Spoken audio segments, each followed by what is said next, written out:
Can the first tower you unlock beat every game mode in Bloons? Well, since the first tower is the Dart Monkey, a primary tower, and every game mode includes military and magic type only, then no. But since these game modes only differ in towers used and have the exact same rounds as their normal counterpart, we can assume that if we can beat the normal version with just darts, then we should be able to beat that one too if we could use darts there as well. We can also use this logic for other modes to save time, such as the easy category standard mode, which plays the same as primary only, mediums mode playing similar to military only and reverse, hard standard playing like magic only, and chimps playing like unpoppable, leaving a total of 9 games for us to take on. I turned off monkey knowledge and didn't use any powers to keep things fair, but also because you really don't need them that much. Or so I thought. Since easy standard is, well, easy, I chose the final expert map Ouch for the added difficulty and started with a dart in each inner corner before adding more to the outskirts. My first thought was to spam the map with tier 0s, but I completely forgot about the leads until round 22. I started building a catapult on the outskirts until I realized that one lane was still completely unprotected from leads. So I spent a grand to remove the water and center him with his targeting set to strong. And although it popped all the leads, it gave the pinks plenty of time to slip past and cost some lives on both round 28 and 30. I followed this up by stacking more crossbow darts around the map for those pinks, leading into a strong defense for the final round with over 100 lives remaining.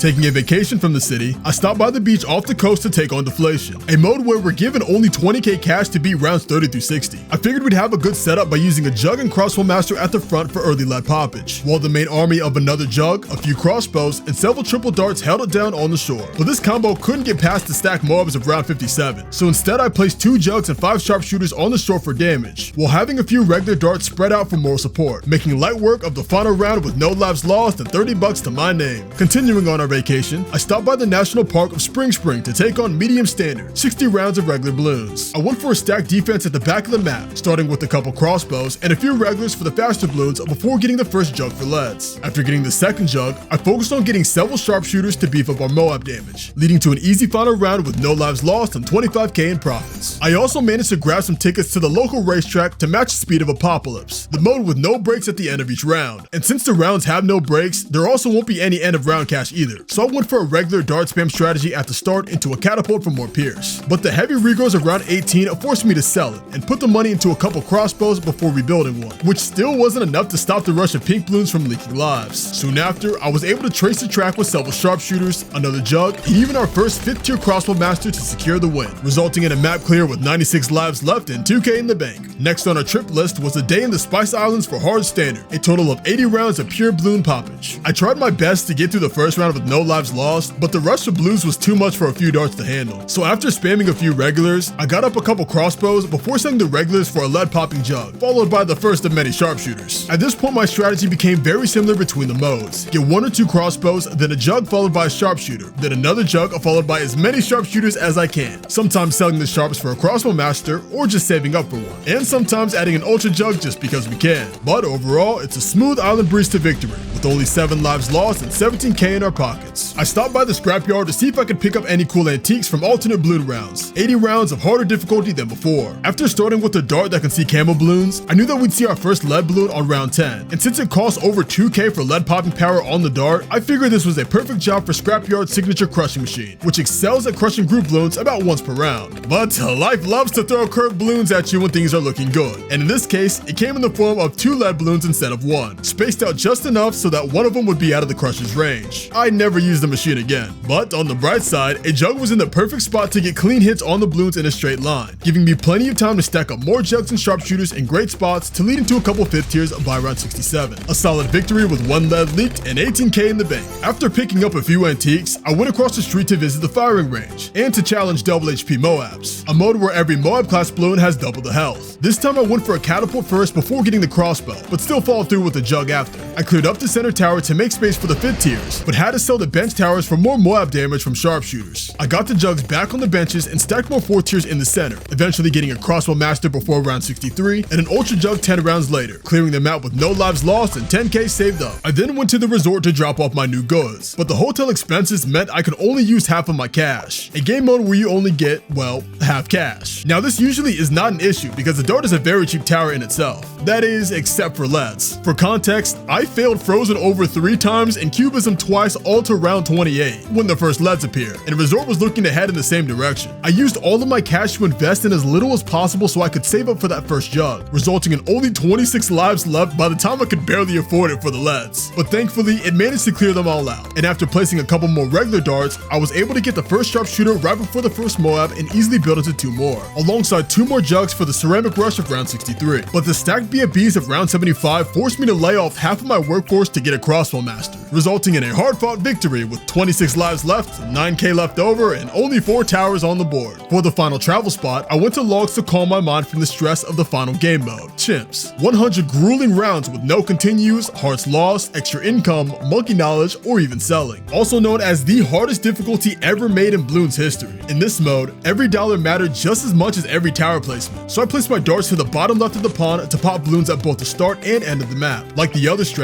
I went for the crossbow first into the jug and set him to strong targeting, followed by a sharpshooter for the faster Bloons. And since the map was long, I was able to use the same defense while saving up, leading to a crossbow master by round 49. While the master held the defense strong, I started placing regular darts in spots that would be very important for the final rounds, leading into a Super Monkey fan club by round 60 and a Plasma fan club by round 80. With the Super fan club's ability, it will turn the 10 closest regular darts into Super Monkeys for a short time, while the Plasma version turns them into Plasma Supers with more speed and damage. I then began getting each regular dart monkey faster attack speed and camo detection upgrades, both of which apply when they transform. I also got another fan club and noticed the ability would only last for a third of its cooldown time, so I got a total of 3 fan clubs to keep them transformed as much as I could. On round 90, I let the first DDTs run through without casting any abilities just to see how we perform, and they got really far, meaning we would absolutely need to have the Plasma fan club ability active to take down any more from now on, with round 93 being the first. But the heavy bloonage of 94 made me start stacking up another nest of fan clubs, this time on the other side of the map. But since I started stacking them midway through the round, I didn't have any cooldowns ready for the wave, so unfortunately I had to let go of the black border by escaping to the home screen. Right back in the game, this new defense got the job done, while the Plasma fan club made light work of 95's DDT rush. The Plasmas also came in handy once for 96, another time for the ZOMGs of 98, and near the end of 99 for the fortified DDTs before it was time for the final round. Using the regular clubs, I was able to take down the outer layer of the bat before using the Plasmas to handle the DDTs. While the other clubs were shredding down the ZOMGs, the Plasmas came off cooldown, allowing me to use the ability again to clear up all the rest, resulting in a smooth map clear with 14k in my pocket, 40 towers placed, and a final answer to our first question. Can the first tower you unlock beat every game mode in Bloons? Well, if you add a condition to what every means, then yes. Yes, they can.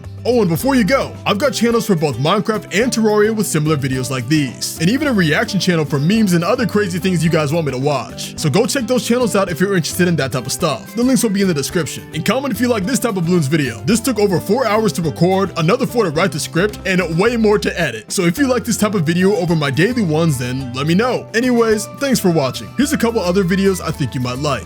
Take care.